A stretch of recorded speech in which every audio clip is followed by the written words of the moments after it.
उसे member portal पर भी उपलब्ध करा दिया जाएगा। माननीय वित्त मंत्री जी,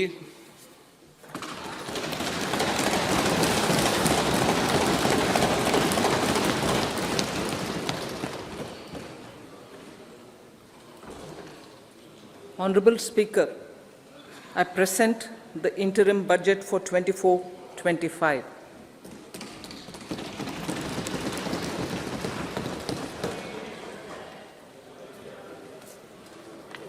The Indian economy has witnessed profound positive transformation in the last 10 years. The people of India are looking ahead to the future with hope and optimism. With the blessings of the people, when our government, under the visionary and dynamic leadership of Honorable Prime Minister Shri Narendra Modi, assumed office in 2014, the country was facing enormous challenges. With Sabka Saath, Sabka Vikas as its mantra, the government overcame those challenges in right earnest. Structural reforms were undertaken. Pro-people programs were formulated and implemented promptly. Conditions were created for more opportunities for employment and entrepreneurship. The economy got a new vigor. The fruits of development started reaching the people at scale. The country got a new sense of purpose and hope. Naturally, the people blessed the government with a bigger mandate. In the second term, our government, under the leadership of Honorable Prime Minister, doubled down on its responsibilities to build a prosperous country with comprehensive development of all people and all regions. Our government strengthened its mantra to Sabka Saath, Sabka Vikas and Sabka Vishwas. Our development philosophy covered all elements of inclusivity, namely social inclusivity through coverage of all strata of the society, and geographical inclusivity through development of all regions of the country. With the whole of nation approach of Sabka Prayas, the country overcame the challenges of once in a century pandemic, took long strides towards Atmanirbhar Bharat, committed to Panch Pran, and laid solid foundations for the Amrit Kal. As a result, our young country has high aspirations, pride in its present, and hope and confidence for a bright future. We expect that our government, based on its stupendous work, will be blessed again by the people with a resounding mandate. Inclusive development and growth. Our humane and inclusive approach to development is a marked and deliberate departure from the earlier approach of provisioning up to village level. Development programs were thus provisioned. In the last 10 years, however, have targeted each and every household and individual through housing for all, Har Ghar Jal, electricity for all, cooking gas for all, bank accounts and financial services for all in record time. The worries about food have been eliminated through free ration for 80 crore people. Minimum support prices for the produce of Annadata are periodically increased appropriately. These and the provision of basic necessities have enhanced real income in the rural areas. Their economic needs could be addressed, thus spurring growth and generating jobs. Social justice.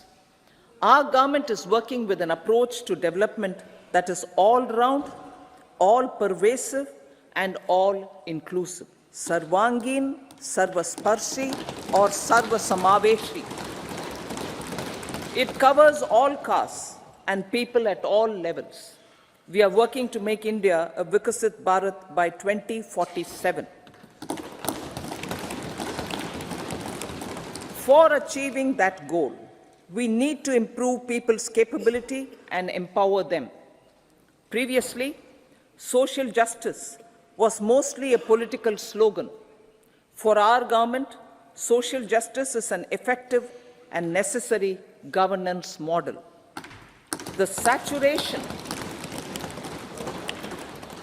saturation approach of covering all eligible people is the true and comprehensive achievement of social justice. This is secularism in action, reduces corruption, and prevents nepotism, prevents Bhai Bhatijawad. There is transparency and assurance that benefits are delivered to all eligible people. The resources are distributed fairly. All, regardless of their social standing, get access to opportunities. We are addressing systemic inequalities that had plagued our society. We focus on outcomes and not on outlays, so that the social economic transformation is achieved. As our Prime Minister firmly believes, we need to focus on 4 major castes. They are Garib, Mahilaye, Yuva, and Annadata. Their needs, their aspirations, and their welfare are our highest priority. The country progresses when they progress. All 4 require and receive government support in their quest to better their lives. Their empowerment and well-being will drive the country forward.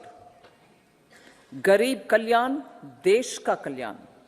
We believe in empowering the poor. The earlier approach of tackling poverty through entitlements had resulted in very modest outcomes. When the poor became empowered partners in the development process, government's power to assist them also increases manifold. With the pursuit of Sabka Saath, in these 10 years, the government has assisted 25 crore people to get freedom from multi-dimensional poverty. Our government's efforts are now getting synergized with energy and passion of such empowered people. This is truly elevating them from poverty. Direct benefit transfer of 34 lakh crore rupees from the government using PM Jan-Dhan accounts has led to savings of 2.7 lakh crores of rupees for the government. This savings has been realized through avoidance of leakages prevalent earlier. The savings have helped in providing more funds for Garib Kalyan. PM Swanidhi has provided credit assistance to 78 lakh street vendors. From that total of 78 lakh street vendors, 2.3 lakh have received credit for the 3rd time. PM Janman Yojana reaches out to the particularly vulnerable tribal groups who have remained outside the realm of development so far. PM Vishwakarma Yojana provides end-to-end support to artisans and craftspeople engaged in 18 trades. The schemes for empowerment of Divyangs and transgender persons reflect firm resolve of our government to leave no one behind. Welfare of Annadata. Farmers are our Annadata. Every year under PM Kisan Samman Yojana, direct financial assistance is provided to 11.8 crore farmers, including marginal and small farmers. Crop insurance is given to 4 crore farmers under PM Fasal Bima Yojana. These besides several other programs, are assisting Annadata in producing food for the country and for the world. Electronic National Agricultural Market has integrated 1,361 mandis and is providing services to 1.8 crore farmers with trading volume of 3 lakh crores of rupees. The sector is poised for inclusive, balanced, higher growth and productivity. These are facilitated from farmer-centric policies, income support, coverage of risks through price and insurance support, promotion of technologies and innovations through startups. Empowering the Amrit PD, the Yuva. Our prosperity depends on adequately equipping and empowering the youth. The National Education Policy 2020 is ushering the transformational reforms. PM Schools for Rising India, PM Shri, are delivering quality teaching and nurturing holistic and well-rounded individuals. The Skill India mission has trained 1.4 crore youth, upskilled and reskilled 54 lakh youth, and established 3,000 new ITIs. A large number of institutions of higher learning, namely 7 IITs, 16 triple ITs, 7 IIMs, 15 AIMS, and 390 universities have been set up.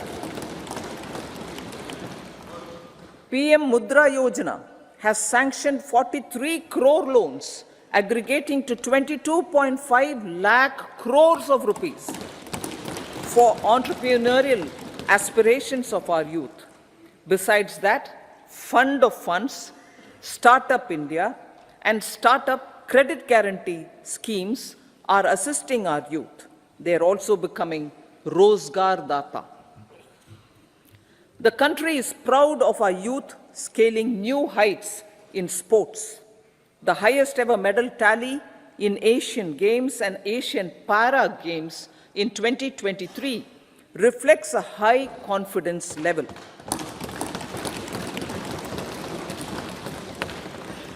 Chess prodigy and our #1 ranked player Pragnananda put up a stiff fight against the reigning world champion Magnus Carlsen in 2023. Today, India has over 80 chess grandmasters compared to little over 20 in 2010.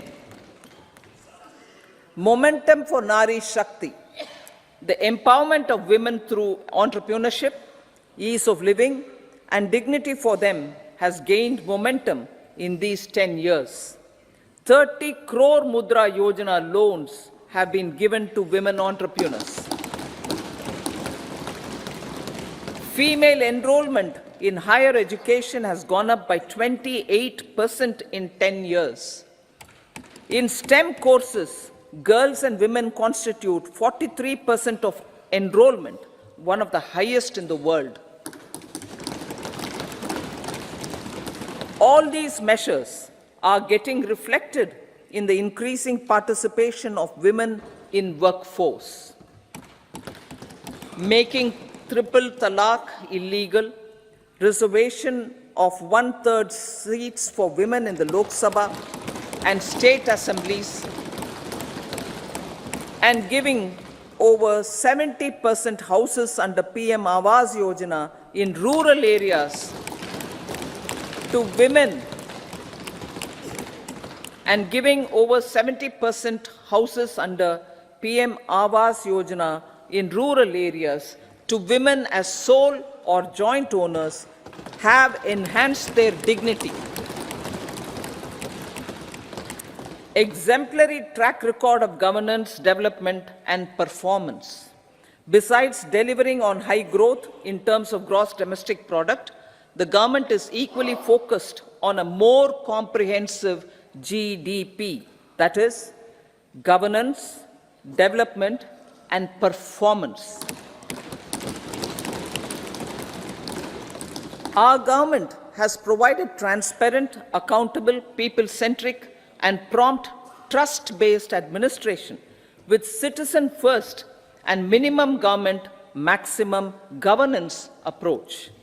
The impact of all-round development is discernible in all sectors. There is macroeconomic stability, including in the external sector. Investments are robust. The economy is doing well.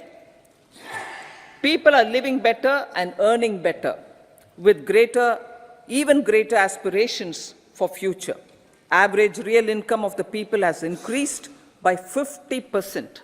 Inflation is moderate. People are getting empowered, equipped, and enabled to pursue their aspirations. There is effective and timely delivery of programs and of large projects. Economic management. The multi-pronged economic management over the past 10 years has complemented people-centric, inclusive development. Following are some of the major elements. 1. All forms of infrastructure, physical, digital, or social, are being built in record time.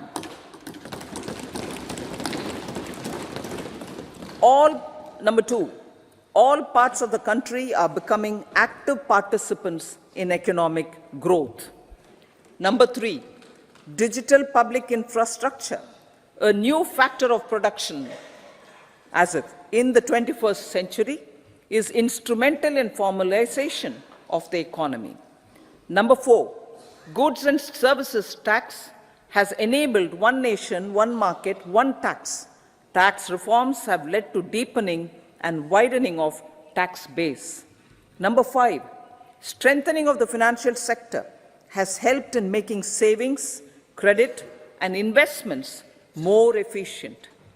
Number 6, GIFT, IFSC, and the Unified Regulatory Authority, IFSCA, are creating a robust gateway for global capital and financial services for the economy. Number 7, proactive inflation management has helped keep inflation within the policy band. Now, the global context, Honorable Speaker, sir. Geopolitically, global affairs are becoming more complex and challenging with wars and conflicts. Globalization is being redefined with reshoring and friendshoring, disruption and fragmentation of supply chains, and competition for critical minerals and technologies. A new world order is emerging after the COVID pandemic. India assumed the G20 presidency during very difficult times for the world. The global economy was going through high inflation, high interest rates, low growth, very high public debt, low trade growth, and climate changes. The pandemic has led to a crisis of food, fertilizer, fuel, and finances for the world, while India successfully navigated its way. The country showed the way forward and built consensus on solutions for those global problems. The recently announced India-Middle East-Europe economic corridor is a strategic and economic game changer for India and others. In the words of Honorable Prime Minister, the corridor, and I quote, will become the basis of world trade for hundreds of years to come, and history will remember that this corridor was initiated on Indian soil, unquote. Vision for Vikasit Bharat. Our vision for Vikasit Bharat is that of prosperous Bharat in harmony with nature, with modern infrastructure, and providing opportunities for all citizens and all regions to reach their potential. With confidence arising from strong and exemplary track record of performance and progress, earning Sabka Vishwas The next 5 years will be years of unprecedented development and golden moments to realize the dream of developed India by 2047. The trinity of demography, democracy, and diversity, backed by Sabka Prayas, has the potential to fulfill aspirations of every Indian. As Honorable Prime Minister in his Independence Day address to the nation mentioned, I quote, "There is no dearth of opportunities, as many opportunities as we want. The country is capable of creating more opportunities. Sky is the limit," unquote. Strategy for Amrit Kal. Our government will adopt economic policies that foster and sustain growth, facilitate inclusive and sustainable development, improve productivity, create opportunities for all, help them enhance their capabilities, and contribute to generation of resources to power investments and fulfill aspirations. Guided by the principle, reform, perform, and transform, the government will take up next generation reforms and build consensus with the states and stakeholders for effective implementation. It is an important policy priority for our government to ensure timely and adequate finances, relevant technologies, and appropriate training for the micro, small, and medium enterprises, MSMEs, to grow and also compete globally. Orienting the regulatory environment to facilitate their growth will be an important element of this policy mix. Aligning with the Panchamrit goals, our government will facilitate sustaining high and more resource-efficient economic growth. This will work towards energy security in terms of availability, accessibility, and affordability. For meeting the investment needs, our government will prepare the financial sector in terms of size, capacity, skills, and regulatory framework. Aspirational Districts Program. Our government stands ready to assist the states in faster development of aspirational districts and blocks, including generation of ample economic opportunities. Development of the East. Our government will pay utmost attention to make the eastern region and its people a powerful driver of India's growth. PM Awas Yojana Gramin. Despite the challenges due to COVID, implementation of PM Awas Yojana Gramin continued, and we are close to achieving the target of 3 crore houses. 2 crore more houses will be taken up in the next 5 years to meet the requirement arising from increase in the number of families. Rooftop solarization and Muft Bijli. Through rooftop solarization, 1 crore households will be enabled to obtain up to 300 units free electricity every month. This scheme follows the resolve of Honorable Prime Minister on the historic day of consecration of Sri Ram Mandir in Ayodhya. Following benefits are expected.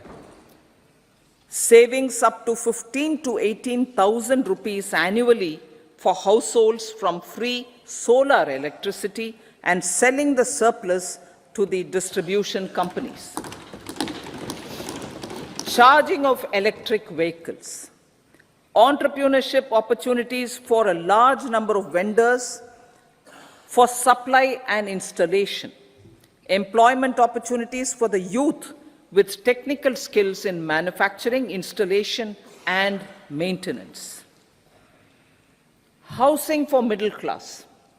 Our government will launch a scheme to help deserving sections of the middle class, and I quote from Honorable Prime Minister's words, living in rented houses or slums or chawls and unauthorized colonies, unquote, to buy or build their own houses.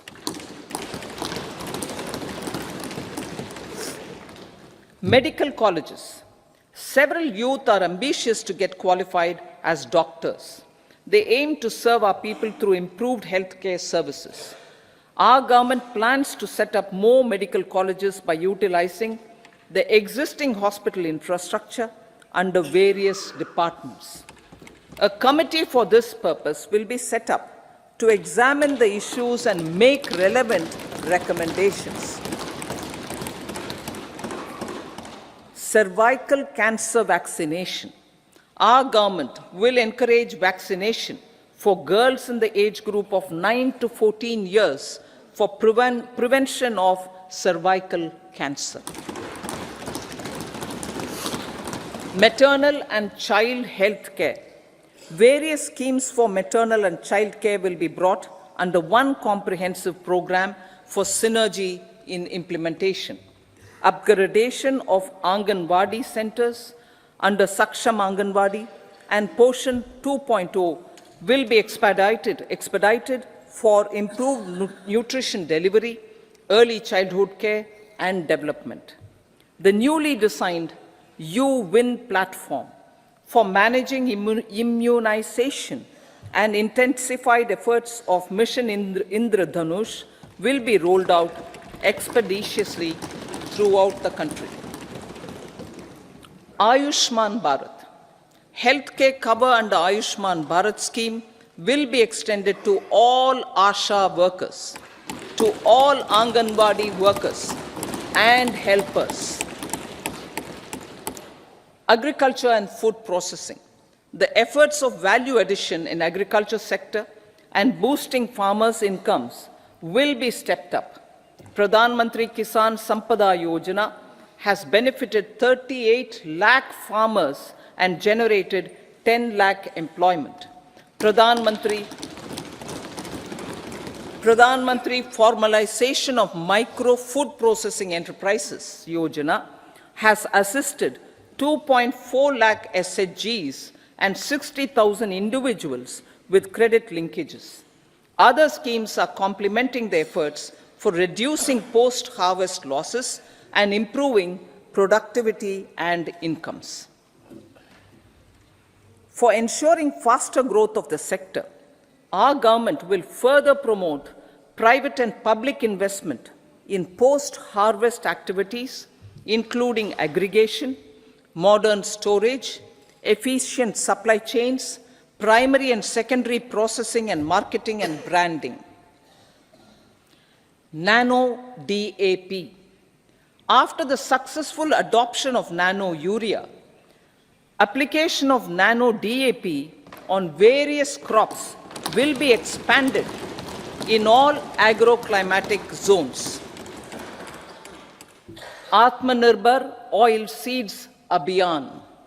Building on the initiative announced in 2022, a strategy will be formulated to achieve Atmanirbharta for oil seeds such as mustard, groundnut, sesame, soya bean, and sunflower. This will cover research for high-yielding varieties, widespread adoption of modern farming techniques, market linkages, procurement, value addition, and crop insurance. Dairy development. A comprehensive program for supporting dairy farmers will be formulated. Efforts are already on to control foot and mouth disease. India is the world's largest milk producer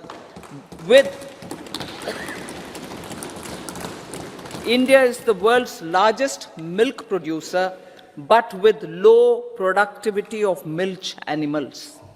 The program will be built on the success of existing schemes such as Rashtriya Gokul Mission, National Livestock Mission, and infrastructure development funds for dairy processing and animal husbandry. Matsya Sampada. It was our government which set up a separate department for fisheries, realizing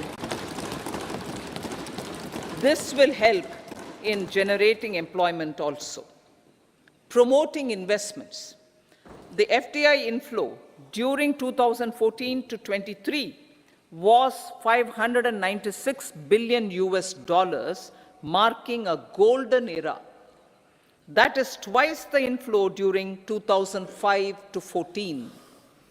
For encouraging sustained foreign investment, we are negotiating bilateral investment treaties with our foreign partners in the spirit of First Develop India. FDI is First Develop India. Reforms in the states for Vikasit Bharat.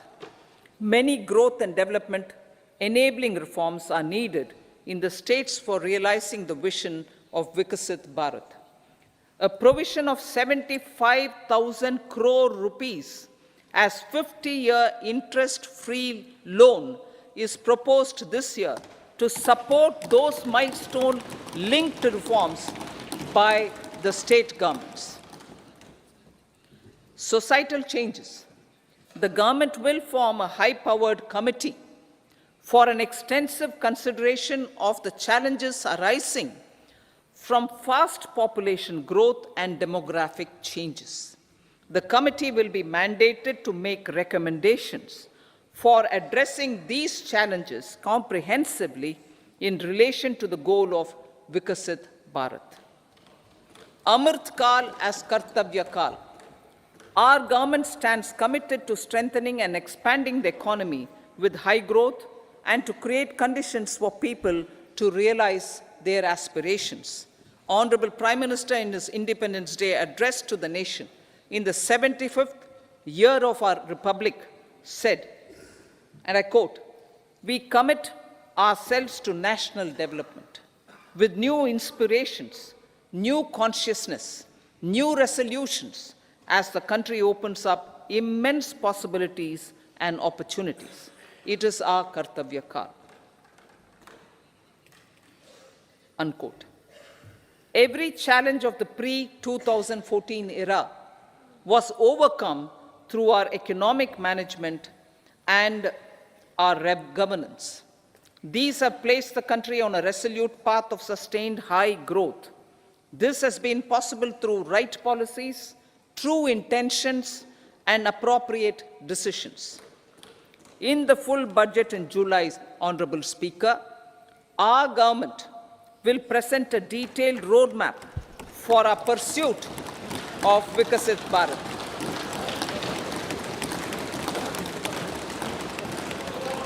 Revised estimates. Revised estimates of 2023-24.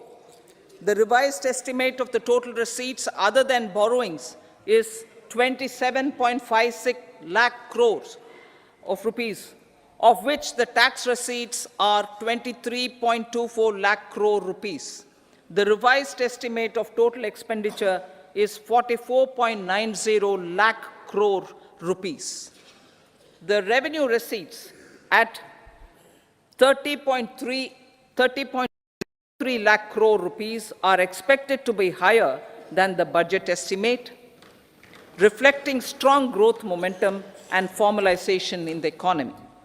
The revised estimate of the fiscal deficit is 5.8% of GDP, improving on the budget estimate, notwithstanding moderation in the nominal growth estimates.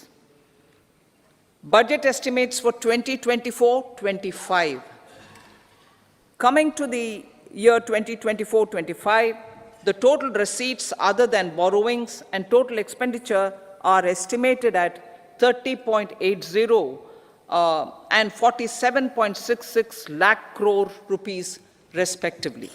The tax receipts are estimated at 26.02 lakh crore rupees. The scheme of 50-year interest-free loan for capital expenditure to states will be continued this year with an outlay of 1.3 lakh crore rupees. We continue on the path of fiscal consolidation as announced in my budget speech of 2021-22, to reduce fiscal deficit below 4.5% by 25-26. The fiscal deficit in 2024-25 is estimated to be 5.1% of GDP, adhering to that path. So the gross and net market borrowings through dated securities during 24-25 are estimated at 14.13 lakh crore rupees and 11.75 lakh crore respectively. Both will be less than that in 23-24. Now that the private investments are happening at scale, the lower borrowings by the central government will facilitate larger availability of credit for the private sector. Vote on account. I'll be seeking vote on account approval of the Parliament through the appropriation bill for a part of the financial year 2024-25. I will now move to Part B. Honorable Speaker, sir, over the last 10 years, the direct tax collections have more than trebled and the return filers swelled 2.4 times. I would like to assure the taxpayers that their contributions have been used wisely for the development of the country and welfare of its people. I appreciate the taxpayers for their continued support. The government has reduced and rationalized tax rates.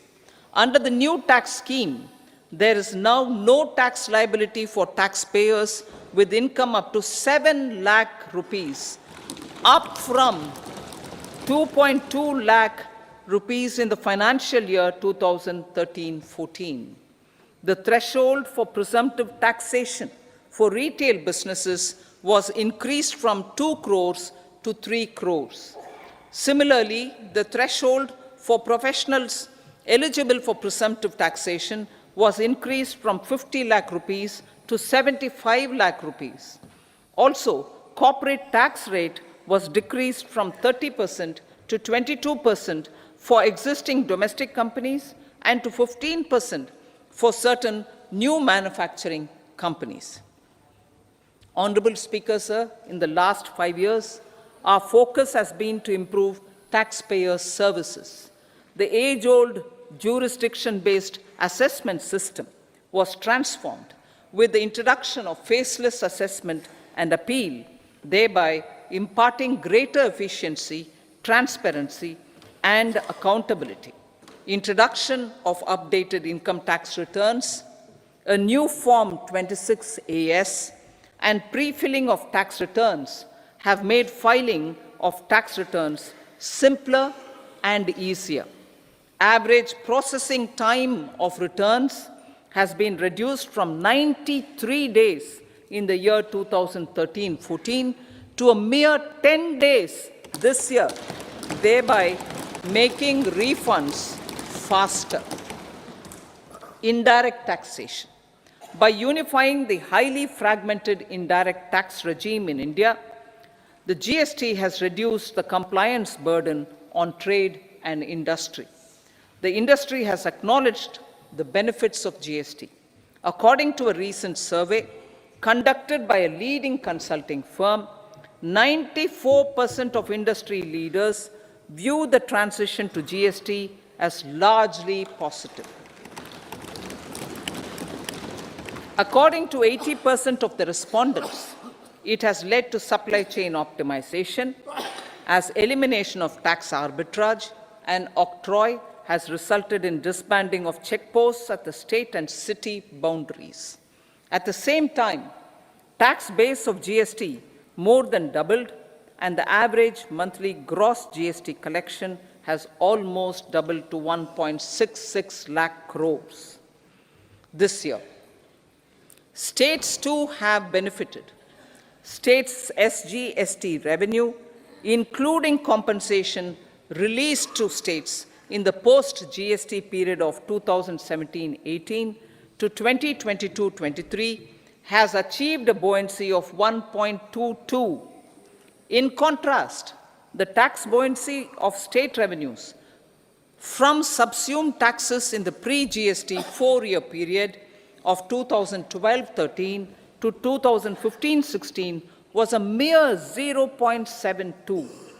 The biggest beneficiaries are consumers, as reduction in logistic cost and taxes have brought down prices of most goods and services. We have taken a number of steps in customs to facilitate international trade. As a result, the import release time declined by 47% to 71 hours at inland container depots, by 28% to 44 hours at air cargo complexes, and by 27% to 85 hours at seaports over the last 4 years since 2019, when the national time release studies were first started. Tax proposals. As for tax proposals, in keeping with the convention, I do not propose to make any changes relating to taxation and propose to retain the same tax rates for direct and indirect taxes, including import duties. However, certain tax benefits to startups and investments made by sovereign wealth or pension funds, as also tax exemption on certain income of some IFSC units, are expiring on 31/3/2024. To provide continuity in taxation, I propose to extend the date to 31/3/2025. Moreover, in line with our government's vision to improve ease of living and ease of doing business, I wish to make an announcement to improve taxpayers' services. There are a large number of petty, non-verified, non-reconciled, or disputed direct tax demands, many of them dating as far back as 1962, which continue to remain on the books, causing anxiety to honest taxpayers and hindering refunds of subsequent years. Honorable Speaker, sir, I propose to withdraw such outstanding direct tax demands up to 25,000 rupees pertaining to the period up to financial year 2009-10 and up to 10,000 rupees for financial years 2010-11 to 2014-15.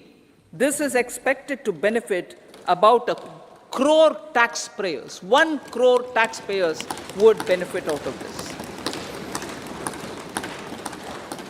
Economy then and now. In 2014, when our government assumed the reins, the responsibility to mend the economy step by step and to put the governance systems in order was enormous. The need of the hour was to give hope to the people, to attract investments, and to build support for the much-needed reforms. The government did that successfully, following a strong belief of nation first. The crisis of those years has been overcome, and the economy has been put firmly on a high, sustainable growth path with all-round development. It is now appropriate to look at where we were then. I repeat, it is now appropriate to look at where we were then till 2014 and where we are now, only for the purpose of drawing lessons from the mismanagement of those years. The government will lay a white paper on table of the House.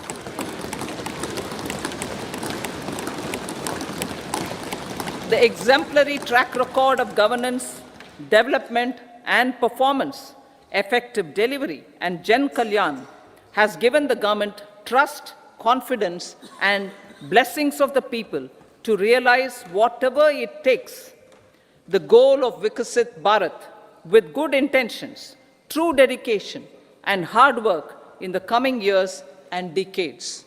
With this, Honorable Speaker, I commend the interim budget to this august House.